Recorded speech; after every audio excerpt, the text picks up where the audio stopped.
A common bond is what every human being needs with some other, a tie, a closeness, and understanding. Such mutualities can strengthen and heal. We thought the Independence Day weekend was the right time to tell you about a common bond some Americans discovered. This is our cover story, reported by Terrence Smith.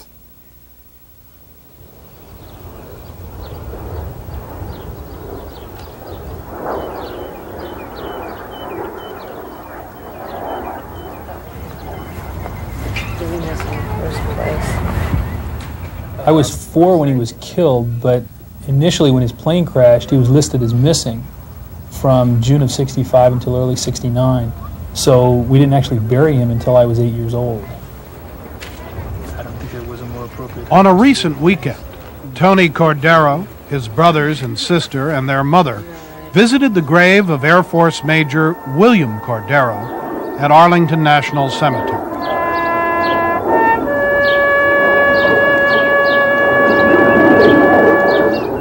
In Washington that weekend, many sons and daughters of men killed in the Vietnam War gathered to honor their fathers.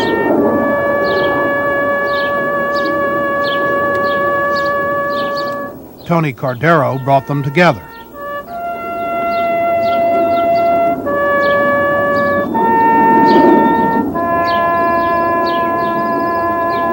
So did Patty Crawford, whose father died in Vietnam when she was 3. It was such an uncomfortable time for our country as a whole. So we grew up keeping everything very internal, being very quiet about it.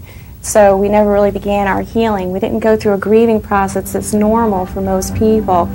Oh, beautiful, for spacious skies, for amber waves of grain. To end that sense of isolation, the sons and daughters came to the wall at the Vietnam Veterans Memorial.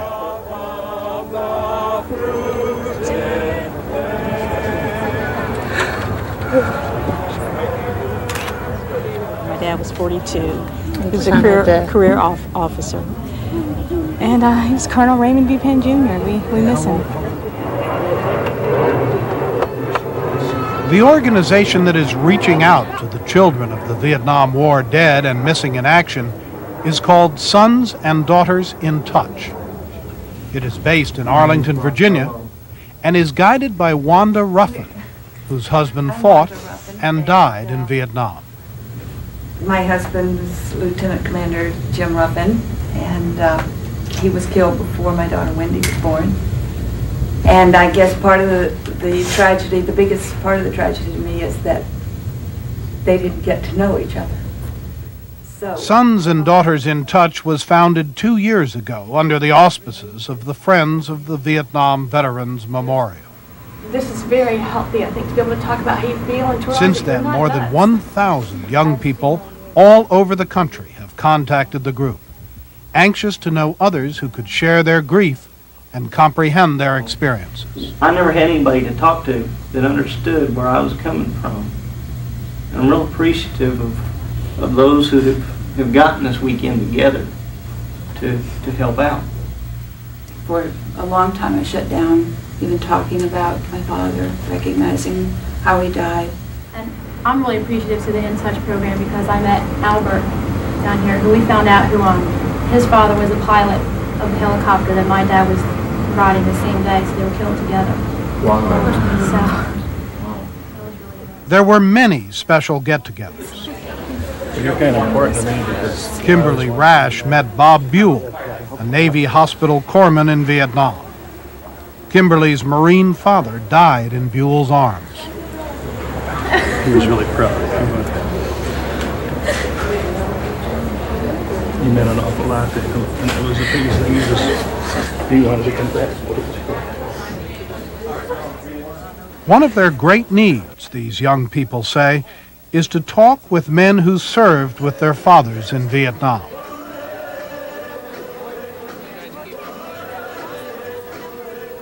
Many of the sons and daughters confront a crisis when they reach the age their fathers were when they died in Vietnam. It's kind of scary because this is our fathers, whether or not we grew up with them, are role models for us. And when we reach the age that they stopped living, where's our role model figure? It's kind of like they drop off the face of the earth all of a sudden. I guess it comes down to real simply, you stop and look at yourself on any given day and say, here I am in the path of the journey of my life. What did my father do at this same stage of his life? And you can answer that question up until the day that he died. But the beginning with the day after he died, you can't answer the question. And so you don't have anyone to call on and say, what's it like to be 38? Or what's it like to celebrate your 20th wedding anniversary? Any one of those things. The benchmark is gone. Right. That. Corky Condon's father was killed in action a few days before her 11th birthday. I grew up overnight because my dad had told me to take care of my mom and my sister.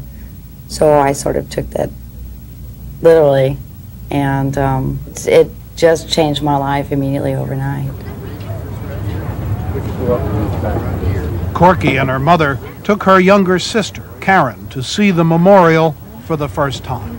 It's a name carved in the tombstone. It's a name carved in history.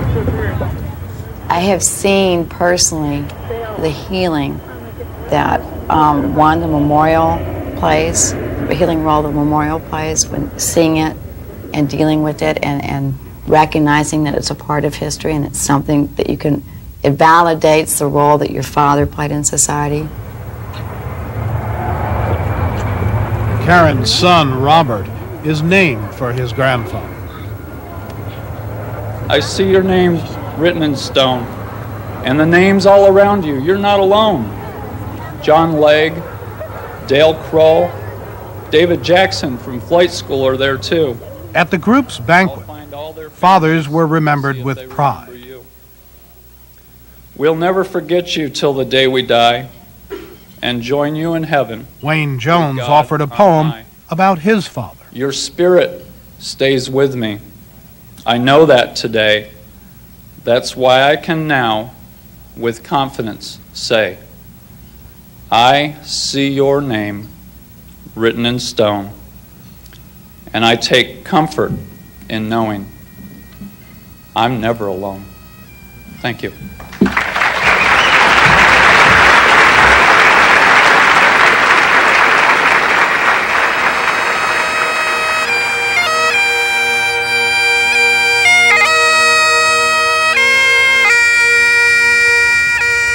It was an unpopular war. The children who lost their fathers in Vietnam have heard that all their lives.